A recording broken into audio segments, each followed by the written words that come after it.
guys, get ready with me! Tara guys, samahan nyo ako mag-makeup bago pumasok. Syempre, unang gagawin ay magpahid nitong sunscreen. Skin Fantasy nga pala ang brand ng sunscreen na ginagamit ko mga mare. At almost 4 years ko na yung ginagamit. I-blend ko na nga yung sunscreen sa aking pagmumuka at sa leeg mga mare. Next naman, itong foundation. Binigay lang sa akin ng tita ko yan mga mare. At nabili daw niya yan sa Watson at sobrang nagandahan ako. Lalagay na nga muna ako ng lip serum mga mare para nga hindi dry yung aking lips. Para nga sa aking kilay mga mare, ang gagamitin natin itong O2O Eyebrow. Ang cute nga ng packaging niyan mga mare at nabili ko nga lang yan sa Black App. Tignan nyo naman yung packaging kasi mga mare, packaging pa lang talaga namang mapapabili ka na. 2-in-1 na nga pala yan mga mare, meron siyang brow soap. Una ko na nga yung nilagay sa aking kilay mga mare para nga ma-shape natin yan ng maayos. Siyempre, next naman itong ating eyebrow. Shade number 3 nga pala yung napili ko mga mare. Ang kulay niya ay brown black na parang nga natural nga lang kako dito sa ating kilay. First time ko nga lang to ginamit mga mare at pag-shape pa nga lang ay talaga namang nagustuhan ko na siya. Sobrang dali kasi niyang i-blend mga mare at tignan nyo naman ang ganda ng kulay. Pakak.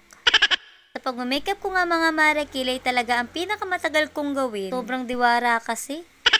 Dahil tapos na nga tayo sa kabila, dito naman tayo sa kabilang side. Ng isang promo clerk mga mare, kailangan natin mag-makeup bago pumasok sa trabaho. Nung wala pa nga akong trabaho mga mare, hindi talaga ako pala makeup. Lip tint lang talaga ang ginagamit ko tsaka polvo. Pero simula nga ng trabaho ko mga mare, nakapundar nga ako pa isa-isa ng mga makeup na yan. Honestly mga mare, hindi talaga sanay ang mare niya mag-makeup at habang tumatagal nga ay natututo nga ng unti-unti. Sino ba namang hindi matututo kung everyday mo tong ginagawa?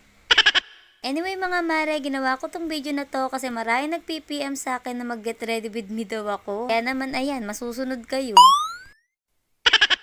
Maaga talaga ako naligo dyan mga mare para ako makapag-video ko at hindi ako mag-alanganin sa oras. After nga ng ilang oras, ayan, nayari ko na nga yung kilay ko. Sa mga gustong bumili ng ganitong pangkilay mga mare, ilalagay ko na nga lang sa comment section yung link. Bili ko nga lang yan ng 179 pesos, 3-in-1 na. Next naman mga mare, mag-eyeshadow na tayo. Sunken shades nga pala yan mga mare, yung nilalagay ko sa eyeshadow ko. At feeling ko mga mare, mas mabubuhay ang mata natin pag nilagyan ko ng dark sa ibabaw. Feeling ko lang yun, kaya wag nyo ako i-bash.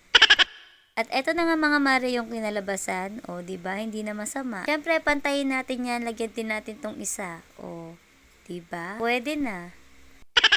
Next naman maglalagay na tayo ng mascara, kaya naman i-curl na nga muna natin itong ating pilik mata. Unang i-apply ko itong volume number 1. Siyempre ipapass forward ko yan para nga madali tayo. Dahil parang okay na sa akin itong isa, next naman itong kabila. Nang matapos ko nga i-apply yung volume number 1, next naman natin itong volume number 2. Yung volume number 2 mga mare ay nakakakapal siya, kaya naman kaganda talaga niyang gamitin. Para sa ating blush on mga mare, yung ginamit ko kaninang lip serum, yun lang din yung ilalagay ko dito. Ito nga lip glow serum na to mga mare, konting lagay mo lang, sobrang pula na. Super pigmented yan mga mare, kaya naman favorite ko yung ginagawang blush on. Bukod nga sa pigmented yan mga mare, long lasting pa. Siyempre para mabuhay nga ang ating lips, naglagay na nga rin ako ng lip tint. And then maglalagay din ako ng highlighter mga mare, para naman may pakinang yarn. At ayan, almost done. Wow!